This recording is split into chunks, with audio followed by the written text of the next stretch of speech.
التضخم اللي بنعيش في الفترة الأخيرة للأسف الورق دوت هو الملك في السوق المصري، وعشان توصل للورق دوت محتاج تشتغل في مجالات معينة واشهرها الفترة الأخيرة وهو مجال البرمجة. المجال اللي انت عشان تتعلمه مش محتاج ان انت تخش كلية حاسبات، تقدر كمان تتعلمه من بيتك وانت قاعد في مكانك بشكل مجاني 100%. الكلام دوت هتلاقيه على مجموعة من المنصات زي منصة معارف ومنصة مايند لاستر اللي موجود عليهم كورسات خاصة بالبرمجة. تقدر تدخل وفي خلال شهور قليلة تتعلم البرمجة وتاخد شهادة كمان فيها لحد ما تبقى متخصص وتقبض بالدولار. ازيكم عاملين ايه؟ النهارده معانا باشمهندس محمد حمدي، واحد من اشهر المبرمجين على مستوى مصر والوطن العربي. اهلا بيك يا باشمهندس. اهلا بيك. ايه الاخبار، عامل ايه؟ الحمد لله تمام. يا رب دايما. النهارده هنتناقش ان شاء الله في شويه حاجات خاصه بالبرمجه بحيث ان انت تفيد الناس. اكيد عارف الفتره الاخيره ان ناس كتيره جدا مهتمين بالمجال دوت. تمام، خصوصا بعد الثانويه العامه لسه طالعه النهارده او امبارح. اكيد طبعا. يعني الناس كلها بدات تتجه لكليات الذكاء الاصطناعي وكليات الحاسبات والمعلومات. انا كمان اتوقع السنه دي الكليات دي تنسيقها هينط في السماء بتنسيق عالي جدا، اكيد طبعا، خاصه بسبب ان الكل بقى عنده خلاص يعني ما عنده كونسبت البروجرامينج وكونسبت الذكاء الاصطناعي والاي اي، خصوصا اللي بقى له سنتين بدا يشتغل. صحيح. من ايام كورونا كله بقى بيجري على شات جي بي تي والاي اي، فكل الناس عايزه تفهم هو ايه الموضوع ده. مظبوط يا باشمهندس. النهارده بس محتاجين نسالك في مجموعه من الاسئله. لو حد حابب يدرس برمجه، هل شرط ان يدخل كليه حاسبات؟ ولو ما دخلش يعمل ايه؟ تمام اوكي. هو مبدئيا الكليه السنه دي او من السنه اللي فاتت واعتقد كمان من 3 سنين بقى ليها كذا مسمى، ما بقاش كليه حاسبات ومعلومات بس. يعني بقى في مسمى هندسه برمجيات ده مسمى، وفي مسمى حاسبات ومعلومات، وفي مسمى كليه الذكاء الاصطناعي. فممكن في التنسيق ما تستغربش لما تلاقي جامعه القاهره كليه الذكاء الاصطناعي، او تلاقي مثلا جامعه عين شمس كليه الحاسبات والمعلومات. اكيد طبعا. المجالات الدراسيه في الداخل قريبه من بعض الى حد ما، يعني مش فروقات كبيره ما بينهم. صحيح. فده مبدئيا يعني.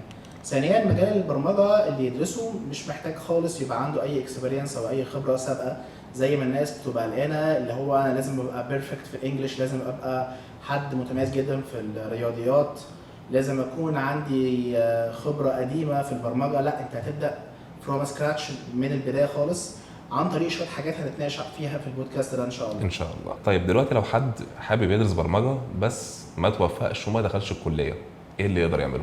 ماشي. اول حاجه بغض النظر انت هتخش كليه ايه، من اول ما تخش كليه مجموعه 50% اللي هو فيرست ستيب انك نجحت. صحيح بس صحيح. كمان في ناس اعتقد في مجال البرمجه اعتقد درسوا كليات اصلا بيبقى في رينج الخمسينات كمجموع، يعني في ناس اصلا ما سمعت. دخلوش ثانويه عامه خالص. بالظبط. وحاليا من اشطر وانجح الناس في البروجرامينج في العالم، مش بس في مصر يعني. طيب حاليا الطالب مثلا المجموع ما جابش الكليه، ايه الحل اللي يعمله علشان يقدر يدرس برمجه بجانب دراسته الثانيه اللي هي اكيد هتكون مختلفه عن البرمجه؟ اوكي تمام. انا كنت قعدت فتره 6 سنين او 7 سنين كنت بدي كورسز بروجرامينج، بس الفتره اللي اخدت اتفرغت لشغلي، يعني اتفرغت لشغلي اكتر، ما بقتش مركز في التدريس اكتر والتيتشنج. فايام الدراسه كنت ملاحظ ان بيجي لي من اول الشخص اللي هو حرفيا كان معايا ناس خارجين من اعداديه بس، يعني هو حتى مش معاه ثانويه عامه ولا دبلوم، هو جاست بيعرف يكتب ويقرا فقط لا غير. يعني ده في الانجليش مفيش، في الماس ماثماتكس مفيش، في الحاجات اللي ممكن الناس تفكر ان هم محتاجينها عشان يدرسوا البرمجه اصلا ما عندوش حاجه خالص فيها، ومع ذلك كنا بندرس له برمجه وبيقدر ان هو يتعلمها. وده مش اعلان للشغل اللي انا بعمله، ان انا اوريدي حاليا مش بدي كورسز بروجرامينج، ما عنديش وقت ان انا اقدر ادي كورسز بروجرامينج. تمام. لحد اللي خريج طب، واللي خريج هندسه بترول، واللي خريج صيدله، واللي خريج جميع الكليات. يعني انا اشتغل معايا برضه ضباط، اشتغل معايا جميع انواع يعتبر كليات الطب والهندسه، مهندسين ودكاتره وضباط، كل الناس كتير جدا. يعتبر كل الناس اشتغلت معايا ان هم يدرسوا مجال البرمجه. ليه؟ لان انت لو قدرت توفر ساعه ساعتين في اليوم في البدايه هتعرف تدرس مجال البرمجه. طيب وبعد كده هتقدر تشتغل بيه بجانب شغلك او بجانب وظيفتك، وممكن بعد كده قدام لما تلاقي نفسك واقف على حجر اساس تعمل شيفت بقى كارير، تغير المسار بتاعك من المجال اللي انت بتشتغل فيه البرمجه بالكامل، وممكن ما تغيرش، ممكن تكمل بشكل متوازي يعني مع بعض يعني. طيب حاجه من الحاجات المهمه اللي اي حد داخل على اي وظيفه عاوز يسال عليها، هقبض كام؟ وهل فعلا البرمجه الباب السحري اللي بيفتح الملايين والدولارات والفيلات والشركات الضخمه، ولا ده انت جاي مجرد تحسدنا بقى النهارده كده.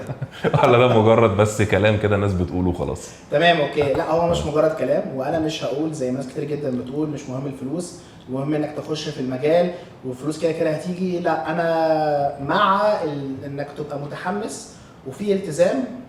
لان انا كنت لسه اكلمك في حاجه تانية، ان الكليه مهمتها ايه. صحيح. هربطها بالاجابه السؤال ده. الكليه مهمتها ان هي بتخليك ملتزم غصب عنك انك عايز تنجح، حتى لو انت مش في دماغك تذاكر خالص في الكليه، انت عايز تنجح، فغصب عنك هتعرف شويه عناوين، هتبقى اسمك جوه المجال. فانت حتى لو خرجت من كليه حاسبات بس مش فاهم اي حاجه خالص، انت في الاساس كان عندك كوميتمنت، كان عندك التزام انك تذاكر عشان تعرف تنجح بس. فده لوحده بيخليك بقيت جوه المجال. يعني ساعات ممكن تسمع من اسم المجال بس من حد وانت راكب مترو او راكب اوبر او وات ايفر، راكب ايه، تقول له مجال البرمجه، فانك سمعت كده ودخلت درست المجال ده فتحه باب. فالكليه تعتبر فتحه باب برضه. جميل. طب انت النهارده ما دخلتش الكليه، ايه اللي ممكن يعمل لك الكوميتمنت او الالتزام ده؟ الفلوس. لانك انت النهارده شايف عايز تركب عربيه كويسه، عايز تجيب شقه حلوه، عايز تروح تقعد في الساحل، عايز تصرف، فانت محتاج فلوس. فانت ممكن الفلوس دي تعتبر هي الكوميتمنت، الالتزام اللي في الكليه عنده الالتزام بتاع الكليه ان هو لازم يذاكر. انت بقى عايز تكسب فلوس. صحيح. فهو من مميزات مجال البرمجه ان هي فعلا فيها بنفيتس ماديه بشكل كويس جدا جدا. ده طيب. في مصر وبره مصر يعني. لو اتكلمنا كارقام، بعد مثلا ما بيوصل لمرحله من الخبره داخل مصر ممكن دخله يبقى قد ايه؟ هي بتفرق جدا جدا. وانا متاكد ان في الكومنتس هيبقى في اعتراضات كتير اللي هو لا مش الرقم ده، لا الرقم ده. فانا هقول لك الرينج اللي انا نفسي شفته واللي اعرف ناس بياخدوه فعليا، مش ارقام على الانترنت. يعني ممكن لو واحد لسه بادئ بقاله مثلا 6-7 شهور، اخد تريننج كويس واخد كورسز كويسه سواء اونلاين او في مكان اخد فيه كورسز، وانا بحبذ الاونلاين جدا. صحيح. يعني وهنتكلم على ده على منصات انا حاليا بقيت شغال عليها بتقدم مجالات مجانيه بالكامل، كورسز مجانيه بالكامل بدون ولا جنيه. فانت ممكن تدرس حاجات كتير جدا على الانترنت عادي. فخلينا نرجع للنقطه اللي كنت بتكلم فيها. مرتب قد ايه عشان ما الناس تبقى المرتب قد ايه؟ يعني الناس داخلين اكيد عشان يسمعوا الحته دي. مرتب قد ايه؟ انت اول حاجه بتبدا في مجال البرمجه. على فكره مجال وظائف كتير جدا حلو، مش بس الديفلوبر، هنتكلم عليها كمان شويه. بس يعني المتوسط بتبدا من 8000 جنيه ل 12000 جنيه لو انت يعني لسه خبرته مش قويه، لسه خبرتك انك انت تعتبر هتحتاج شهر ل2 عشان اقدر اثق فيك انك تكتب معايا كود في الشركه. يعني بيعتبر كوظائف تانية مساعد، مثلا لو قلنا مثلا زي الطيار بيبقى مساعد طيار مثلا، حاجه زي كده. بالظبط كده. ما اقدرش اعتمد الكود بتاعه وما اقدرش اعتمد رايه في الحاجه بنسبه 100%. بتبقى من 8000 ل 12000 جنيه اللي هو في حدود $300 لو حد بيتابعنا بره مصر. تمام. طيب لو انت النهارده متوسط بقالك سنه، عدت السنه بقالك سنتين 3 سنين، تمام، بتبدا معاك من 12000 جنيه اب تو 25000 جنيه. تمام. في الحدود دي، يعني مرتبك بيكون في الحدود دي. وممكن تبقى تقع عليك فرصه وانت في المستوى اللي هو المتوسط ده تلاقي نفسك خدت 30000 اللي هو بمقام $1000 لو $1000 يعني تقريبا او 31000 و $30000 في الحدود دي يعني. فهو انت الموضوع بيبقى في الحدود دي. لو انت بقى حد ادفانسد جدا وحد معدي بقى 7-8 سنين، لا ممكن بقى من 1500 ل $2000 اللي هو بما يعادل 30 بما يعادل 60000 جنيه مصري. وانا اعرف حد في مصر هنا وصل ل $5000. $5000 ده دخل 30000 31 دخل جنيه كتير يحلموا بيه اكيد، يعني 156000 جنيه. صحيح. ده بياخده انت ممكن تقول ايه ده هيعملوا بيه؟ لا بيعمل بيهم محتاج تاني يعني. يعني فدي مرتبات اللي انا شفتها واللي انا خطيتها وعديت بيها يعني في مجالي برضو يعني. طيب نقطه تانية، مجالات العمل لو حد مثلا بعد ما اتعلم البرمجه ما لقاش شغل، يعني هو ما لقاش شغل في مصر واتعلم برمجه فمحتاج ان يشتغل في مجالات متوفره للبرمجه برضه لو ما عرفش يلاقي شغل. تمام. ده متاح. اول حاجه عايز انصح الشخص ده بيها ان هو ما يقعدش من غير شغل، بغض النظر هو دلوقتي حالا بيشتغل ايه. يعني ايا ما يكن المجال اللي هو ممكن يشتغل فيه عشان يعرف يجيب اليوم بتاعه مصاريفه اليوميه. عشان لو هو اصلا ما معهوش فلوس خالص صحيح. مش هيعرف يبقى عنده البيزكس اللي هو كمبيوتر وانترنت، اللي هو من غيرهم مش هينفع يشتغل في مجال البرمجه. لكن انا ضد موضوع ان انا اشتغل واكتب كود بالموبايل. ده في ناس تقول لك اكتب كود بالموبايل، لا ده ما ينفعش. انت محتاج حاجه اسمها انفايرمنت، بيئه عمل برمجيه. دي لازم كمبيوتر، جهاز ديسكتوب او لابتوب، مش هتفرق يعني. مش لازم لابتوب، ممكن يكون معاك كمبيوتر اللي هو كيبورد وماوس وكيسه وسكرين عادي جدا. وبأقل الامكانيات ممكن تتعلم البرمجه. يعني ممكن جهاز، انا شفت اجهزه في مصر يعني في مكان زي اسمه مول البستان بتبدا من 1300 جنيه، جهاز كامل ممكن تشتغل بيه في البرمجه صحيح. بدون اي امكانيات خالص. يعني اقل الامكانيات ممكن تشتغل البرمجه. في حاجات ادفانسد بتحتاج امكانيات عاليه، بس احنا بنتكلم في ليفل لسه واحد بيبدا دلوقتي. فده واحد دلوقتي ما لقاش شغل ممكن يسافر بره مصر. يعني انت ما لقيتش في بلدك هتلاقي بره. ده كان موجود وناس كتير جدا اعرفها، اللي سافر دبي، اللي سافر قطر، اللي سافر الكويت، اللي سافر مثلا في اوروبا، في كندا، ناس كتيره جدا. وكندا بالذات مليانه ناس كتيره جدا اعرفها شغالين في مجال البرمجه وما كانوش لاقيين شغل. على فكره ممكن يلاقي شغل بس هو لقاه مثلا ب 4000 جنيه وهو سمع ان لا انا حق اخد 8 او 10، فهو بالنسبه له انا كده ما لقيتش شغل، فانا عايز اسافر بره، عايز اخد 40، عايز اخد 50 في مستواي الحالي. صحيح. فده ممكن يشتغل بيه بره. طب هو ما لقاش شغل بره ولا لقى شغل جوه. وهنتكلم اصلا كمان شويه على موضوع السي في، السيره الذاتيه. ازاي اصلا اعمل سيره ذاتيه فيها خبره وانا اصلا ما عنديش خبره؟ يعني هو كل شويه يقول لك انا مطلوب حد عنده خبره، انا لسه بادئ وانا ما عنديش خبره، هعمل ايه؟ فدي هنتكلم عليها. طيب دلوقتي واحد مش لاقي شغل بره ولا لاقي شغل جوه، خلاص انت بنفسك اصنع الشغل. يعني انت بنفسك دلوقتي بتعرف تبرمج، بتعرف تعمل ويب ابلكيشن على صحيح. سبيل المثال. فانت ممكن تفكر في فكره موقع. ابسط حاجه حاليا مش محتاجه حتى منك تكون بتعرف تكتب كود، انك بتتعلم مجال اسمه الووردبريس. صحيح. الووردبريس ده بيخليك تقدر انك تنشئ موقع حرفيا في 5 دقائق مش اكتر. يعني انت ممكن تعمل سيرش على كيفيه انشاء موقع بالووردبريس على اليوتيوب او على جوجل او على المنصه اللي احنا هنتكلم عليها كمان شويه. دي هيخليك تقدر تتعلم الووردبريس ده بسرعه رهيبه وتعرف تنشئ اي موقع الكتروني. طب النهارده انشات الموقع، بعد كده بتعمل ايه؟ تبدا تكتب اي مقال جوه الموقع ده وتحط فيديوز او تبدا تعمل كونتنت، محتوى عامه، وتقدر تكسب ارباح عن طريق حاجه اسمها جوجل ادسنس. جوجل ادسنس ممكن تسيرش عليه، نفس اللي الناس بتعمله على قناه اليوتيوب بالظبط كده، بس ده حاجه مور بروفيشنال اكتر. صحيح طبعا. او مش مور بروفيشنال، هي حاجه جانبيه. يعني اليوتيوب برضو في ناس بروفيشنال شغالين عليه، وشغل المواقع برضو في ناس بروفيشنال شغالين عليه. صحيح. فانت ما لقيتش شغل، طب انت ممكن تصنع الشغل بنفسك. هياخد وقت، هياخد وقت. عشان كده بقول لك ما تسيبش نفسك من غير شغل، لازم يكون معاك حاجه شغال بيها، وبعد كده تبدا تشوف موضوع المواقع. وانت بتجرب في الموقع وبتجرب في شغلانه ثانيه بتبدا تقدم برضو لحد ما حاجه بتيجي معاك.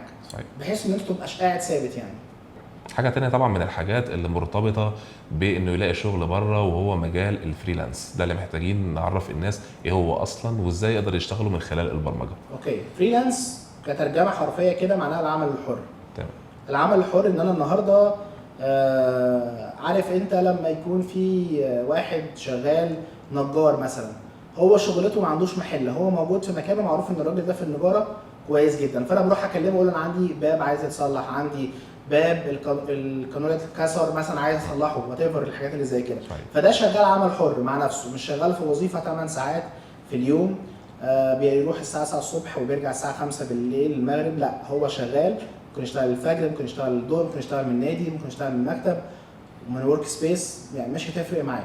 هو ده اسمه العمل الحر. وفي مواقع كتير جدا بتقدم العمل الحر، زي موقع اسمه فريلانسر، في مواقع تانية اسمه خمسات، فايفر، ابورك، مستقل. والمواقع دي اعتقد هتكتبها في ديسكريبشن للناس عشان تقدر تخش عليها. اكيد طبعا عشان يقدروا يستفادوا منها. بالظبط كده. فالمواقع دي بتخش عليها موجود كل حاجه ممكن تتخيلها، من اول الحاجات التافهه اللي ممكن تستغرب هي ازاي موجوده لحد الحاجات الادفانسد جدا.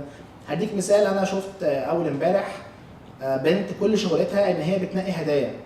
يعني انا النهارده عايز اجيب هديه لخطيبتي لاي حد، فانا بقول لها هي مهتمه بكذا وكذا وكذا، ايه رايك اجيب لها انهي هديه؟ صحيح. هي كل اللي بتعمله ان هي بتقول هتلاقي ده افضل، او تلفها في كذا، او تجيب لها في وقت معين. هي بتخطط بس الموقف بتاع الهديه. يعني انا بديك مثال ان الموضوع مش محتاج تبقى بقى حد ديفلوبر جامد، ولا محتاج تبقى حد شديد جدا ممكن يكون حتى متخصص في جزء صغير جوه البرمجه او في اي مجال تاني يقدر انه يشتغل بالظبط كده. الفريلانسنج موجود من اول انك ما عندكش حاجه خالص لحد انك بتعرف تعمل تصميمات 3 دي ماكس، او بتعرف تعمل ديزاينز على الفوتوشوب، بتديفلوب حاجه، او استشاري عامه في البيزنس. في حاجه اسمها بيزنس ديفلوبر، انه بياخد رايك في البيزنس ده ينجح ازاي، يكبره ازاي. اعتقد كمان بتبقى اسهل بحيث ان هو بيبقى عنده قدره انه يشتغل في الوقت اللي يريحه، يشتغل في وقت بالليل بيحدد كمان بيقدر انه يحدد السعر اللي هو محتاج يعمل بالشغله دي. ممكن الشغله دي مثلا تاخد مع نص ساعه او ساعه، هو بيقدر مثلا ب $10، $50، $100 زي ما هو حابب. الميزه انك بتحدد سعرك بالدولار بالعمله الصعبه. صحيح. فبتضرب الرقم ده في 31. الدخل بتاعه طبعا ما يعني بيبقاش بتضاعف الرقم. صحيح، ما بيبقاش يعني معرض يعني بالظبط. يعني انت لو عملت شغلانه ب $100، ب $100 ده على فكره رقم عادي جدا في الشغلانات بالنسبه الاونلاين. لبره ممكن يخلص شغلانه تخلص معاك في يوم او في يومين بالكتير. صحيح. بنتكلم في 3100 جنيه في يوم، يعني مجرد كده في يوم يبقى في كسب يوم 3000 اشتغل جنيه الشغلانه دي. بس الفكره صحيح. كلها برضه عشان الناس ما تقولش ايه ده الموضوع بسيط قوي كده، لا الموضوع بيحتاج مجهود شويه على ما يبدا يعمل قاعده عملاء. وعلشان تبدا العميل يقتنع بيك وانك تعرف تشرح له. ده ممكن نعمل فيه بودكاست تاني نتكلم على فريلانسنج عامه، ازاي تسجل فيه وتشتغل فيه وتجيب فيه ارباح وتستلم اصلا فلوسك ازاي. يعني اول سؤال بتساله هو انا هاخد فلوس ازاي قبل ما اي حاجه خالص بيعملها، انا هاخد فلوس ازاي. فدي برضو بوينت هنتكلم فيها في بودكاست تاني ان شاء الله. تمام. نقطه مهمه تانية وهي ايه لغات البرمجه لو انا مبتدئ مش عارف اي حاجه خالص في البرمجه اللي ابدا اتعلمها بحيث ان انا ما اضيعش مجهودي على الفاضي، لان اكيد طبعا البرمجه اللغات بتاعتها بتتحدث كل يوم. ممكن حد مش فاهم يروح يتعلم لغه ويكتشف ان هي بقت جزء من لغه تانية او ما لهاش او ما عليهاش طلب دلوقتي. فايه لغات البرمجه اللي يبدا المبتدئ يتعلمها؟ ثانيا ودي هتاخدنا لنقطه تانية، ازاي يتعلم الكلام دوت وهو لوحده لو ما دخلش الكليه؟ تمام اوكي. الاول قبل ما بقول ايه هي لغات البرمجه عايز افرق ما بين حاجه اسمها علم البرمجه ولغات البرمجه. تمام. يعني في فرق بين اللغه الصينيه وعلم المحاسبه.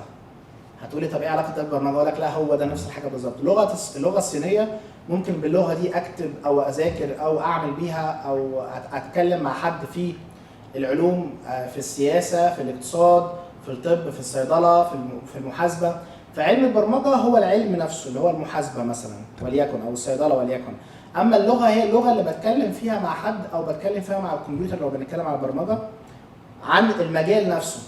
فاول حاجه اي حد يتعلم اي لغه في العالم، اي لغه برمجه في العالم هيتعلمها هو كده يتعلم اساسيات البرمجه. اللغه دي بقى اختفت ما اختفتش مش هيفرق معاه، لان كده كده هو اتعلم خلاص اساسيات البرمجه اللي ممكن نتكلم عليها. في حاجه اسمها فانكشنز وحاجه اسمها لوبينج، الحاجات دي ممكن نتكلم عليها في بودكاست تاني يكون متخصص اكتر في دراسه البرمجه. لكن انا بتكلم هنا الفرق ما بين العلم وما بين اللغه. تمام. فاي ما يكون اللغه اللي درسها مش هتفرق. بس انا بنصح بشكل مختصر ايه اللي هو محتاج، بنصح بلغات اللي هي PHP تمام صح، او بايثون او جافا. دول اكتر 3 لغات، او دوت نت. دول اكتر 4 لغات في العالم هيبدا بيهم منتشرين. ان هو ممكن مش هيبدا بالاربعه، هيختار واحده بس منهم. يعني النهارده هياخد اسبوع واحد بيسمع فيديو كل حاجه، اسبوع بعد 4 اسابيع يقرر يسمع فيديو. حاجة. يعني ممكن من فيديو وهو قاعد في مكانه يتعلم. بالظبط كده. هو ممكن هيقعد اسبوع مع PHP، اسبوع تاني مع البايثون، اسبوع تاني مع الدوت نت، اسبوع مع الجافا. هو هيحس نفسه يلاقي نفسه فاهم حاجه اكتر او مرتاح نفسيا لحاجه اكتر، فيميل ليها اكتر ويبدا فيقول لك لا انا خلاص هكمل في اللغه دي. بس صحيح. لازم يعرض نفسه ل4 لغات. وفي لغات تانية كتير جدا بس دول اشهر 4 لغات ممكن صحيح. يتعلمهم ويلاقي بيهم شغل بسهوله. تمام. ايه اللغات الثانيه اللي متقدمه اكتر بحيث ان هي تفيده بعد كده وتحقق له دخل كبير، لانه مش كتير شغالين في اللغه ديت؟ هي مش لغات على قد ما هي علوم بقى برمجيه. يعني يبدا يتعلم حاجه اسمها الجوريزمز، خوارزميات. صحيح طبعا. يبدا يتعلم حاجه اسمها داتا ستراكشر. في علوم كتيره جدا. مش عايز يعني اخلي الناس تتشتت وتسمع شويه الفاظ هي مش قادره ان هي تفهمها، ولكن العلوم دي هيبدا يتعرض ليها لما يخش في اللغات دي. لكن انت في البدايه مش محتاج خالص العلوم دي تماما، مش محتاج تكون ما يتعرض ليها تماما. انت يكفي بس تبدا تبص على كل لغه لمده اسبوع، وبعد كده تحس ان انت لا انا مرتاح للغه دي هكمل فيها. وانا عن نفسي بشكل شخصي لما حد بيسالني ادرس ايه بقى في البرمجه بعيد عن اللغات دي، حتى بقول ابدا بحاجه اسمها HTML CSS جافا سكريبت jQuery Bootstrap. دول الحاجات اللي ممكن تعمل بيها حاجه، تعمل بيها صفحه ويب بسيطه جدا بس هتحمسك انك تخش في مجال البرمجه. بالظبط كده. نقطه من اهم النقط واللي يمكن اللي بسببها احنا عاملين الفيديو النهارده، الطالب ما قدرش انه يدخل كليه حاسبات او اي كليه من الكليات اللي هي طبعا بتدرس برمجه.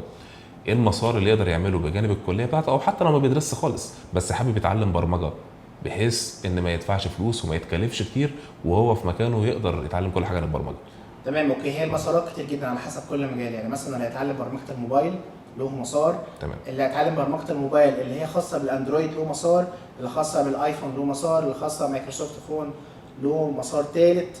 فهي مسارات كتيره جدا. عشان كده المشكله دي كنت بلاقيها ان المسارات كتيره جدا والكورسات مرميه هنا وهنا وهنا وهنا، وانت مش عارف انهي كورس افضل من انهي كورس. فانا بصراحه فكرت من 5 سنين عملت منصه اسمها منصه معارف. تمام. ويمكن ناس كتيره من اللي بيسمعونا يعني قبل المنصه دي اكيد، لان الحمد لله المنصه دي لحد او دلوقتي على الاقل اتعلموا او خدوا شهادات احنا منها في اكيد طبعا. اخر 5 سنين دخلنا اكتر من 42 مليون زائر على المنصه دي، واغلبهم من مصر، فاكيد هيكون سامع عنها.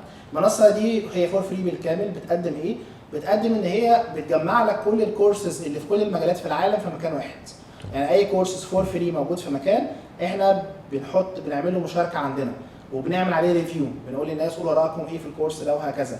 فالنهارده مش محتاج اخش على اليوتيوب، مش محتاج اخش على موقع اكس، مش محتاج اخش على موقع اس، مش محتاج اقعد ابص على المواقع، انا عندي كل الكورسز دي في مكان واحد بس. ده كمنصه عربيه. وعملنا منصه ثانيه برضو اجنبيه واغلب زوارها من الهند، وهي النهارده هي رقم 65 على الهند من اهم 65 موقع على الهند. الهند بالنسبه ان هي طبعا متطورين جدا كمان في الهند تعلم عدد البرمجه. كبير جدا. صحيح. يعني دي كانت حاجه قويه جدا ان انا قدرت الحمد لله اوصل بموقع من مصر ليه يبقى رقم 65 على الهند في الكمبيوتر وفي البروجرامينج. والنهارده الزوار الشهريين لمايند ليستر بنتكلم فيه 3 مليون زائر شهريا. يعني احنا بنتكلم لاخر سنه تعدينا الحاجه 36 مليون زائر في اخر سنه بالظبط من الهند. تمام. المنصات ديت مجانيه بالكامل ولا الطالب بيدفع حاجه؟ مجانيه بالكامل، مفيش اي حد جوه هيقول لك ادفع اي حاجه خالص. جميل. يعني هي اعتمادها الكلي على ارباحها من حاجات ثانيه زي الاعلانات وحاجات ثانيه، لكن الطالب نفسه ما ياخدش منه اي جنيه تماما. هو بيخش بيخلص الكورس، والبلاتفورم المنصه بتبدا تراقبه هو شاف الكورس ده كام في الميه. في نهايه كل كورس البلاتفورم بتبدا تعرف الطالب ده شاف 100% من الكورس او 95% من الكورس. ولما بيبدا يوصل ان هو شاف الكورس كله بياخد شهاده معتمده من المنصه دي. المنصه دي نفسها احنا عاملين شركه في انجلترا اسمها مايند ليستر. الشركه دي موثقه بالكامل من دوله انجلترا. اذا الشهاده معترف بها في انجلترا. معترف بها في انجلترا مظبوط كده. بيبقى ليها سيريال نمبر وبيبقى فيها وكمان الشهاده دي فور فري ما ينفعش فيها جنيه. يعني المنصه بالكامل انا عاملها ان الناس تتشجع ان هي تذاكر بس مش اكتر. تمام. واكتر مجال بالفعل عندي او اكتر 3 مجالات هم البروجرامينج رقم 1 درسوا لحد دلوقتي اكتر من 40 مليون شخص من ساعه ما بدانا المنصه. ما ده ياخدنا النقطه، هل او ايه المسارات اللي موجوده؟ هل هي برمجه بس لا ولا لا اي حد عايز كتير جدا. احنا عندنا حاجه اسمها الاشغال اليدويه، لو حد عايز لو بنت عايزه تتعلم التريكو حتى موجود برضو عندنا وتاخد شهاده في كده. ده في كورسات رقص عندنا على المنصه نفسها يعني. فبالتالي في كل حاجه، بروجرامينج، جرافيكس، ماركتنج، حاجات خاصه بالاسعافات الاوليه، حاجات خاصه بشروحات جوه الكليات. وطبعا ياخد شهاده في كل الحاجات دي كلها بياخد شهاده ان الراجل ده درس الكورس ده اونلاين عندنا على المنصه. وطبعا لينكات المنصات دي كلها عشان نسهل على حضراتكم هتلاقوها موجوده تحت الفيديو في الكومنتات كمان الخاصه بالفيديو.